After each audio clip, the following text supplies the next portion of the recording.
Hello everyone, welcome back to Banu Kitchen. இன்னைக்கு நாம என்ன ரெசிபி பார்க்க போறோம்னா சிறுகீரை பொரியல் எப்படி செய்யலான்றதை பார்க்கலாங்க. ரொம்பவே ஹெல்த்தியான ஆரோக்கியமான ஒரு பொரியல் ரெசிபி இது. வாங்க இதை எப்படி செய்யலான்றதை பார்க்கலாம். வீடியோக்குள்ள போறதுக்கு முன்னாடி மறக்காம சப்ஸ்கிரைப் பண்ணுங்க அண்ட் பெல் ஐகானை கிளிக் பண்ணுங்க. இதோட இன்கிரீடியன்ஸ் லிஸ்ட் எல்லாம் கீழே டிஸ்கிரிப்ஷன் பாக்ஸ்ல கொடுத்துருக்கேன். அதையும் மறக்காம செக் பண்ணிக்கோங்க.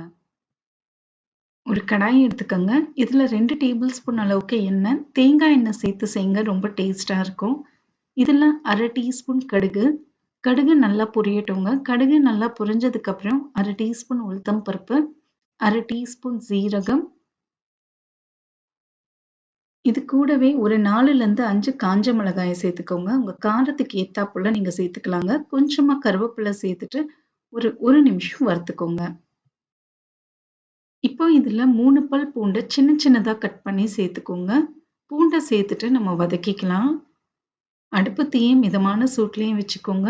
இதில் ஒரு மீடியம் சைஸ் வெங்காயத்தை பொடிசாக நறுக்கி சேர்த்துட்டு 1 நிமிஷம் ஹை ஃப்ளேமில் நல்லா வறுத்துக்கோங்க. வெங்காயம் நமக்கு பொன்னிறமாலாம் ஆகணும்னு அவசியம் இல்லைங்க.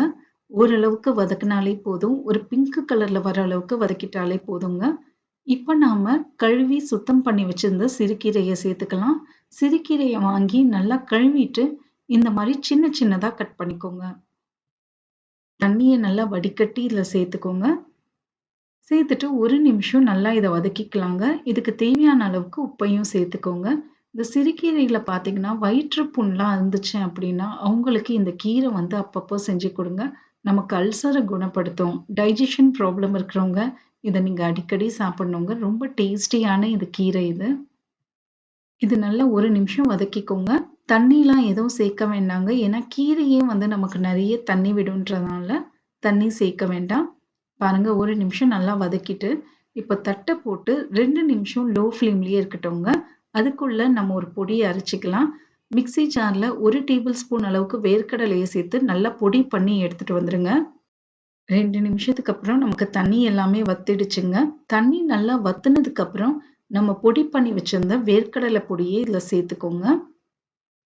வேர்க்கடலையும் சரி கீரையும் சரி நம்ம சேர்த்து செய்யும் போது நமக்கு ஐரன் ரொம்ப ஜாஸ்தியா கிடைக்குங்க. அதனால தான் நான் வேர்க்கடலை பொடி இதுல சேர்க்கிறேன்.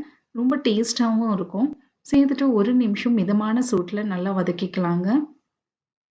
இந்த கீரையை பார்த்தீங்கன்னா மிஸ் பண்ணாம வாங்கி செய்யுங்க. ஏன்னா யாருக்காவது மவுத் அல்சர் இருக்கு, வயிற்று புண்ணு இருக்கு அப்படின்னா இது அது குணப்படுத்தும்.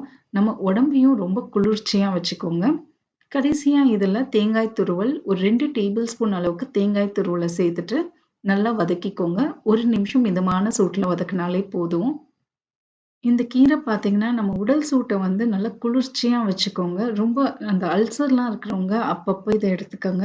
அவ்வளோதாங்க, நமக்கு கீரை பொரியல் ரெடி ஆயாச்சு. சாம்பார் சாதத்துக்கு, ரச சாதத்துக்கு வச்சு சாப்பிடுங்க. அருமையா இருக்கும். ட்ரை பண்ணி பாருங்க. எப்படி வந்ததுன்றத கமெண்ட்ஸ்ல சொல்லுங்க. மறக்காம சப்ஸ்கிரைப் பண்ணுங்க அண்ட் பெல் ஐகானை கிளிக் பண்ணுங்க. இன்னொரு வீடியோல பார்க்கலாம். தேங்க் யூ ஃபார் வாட்சிங்.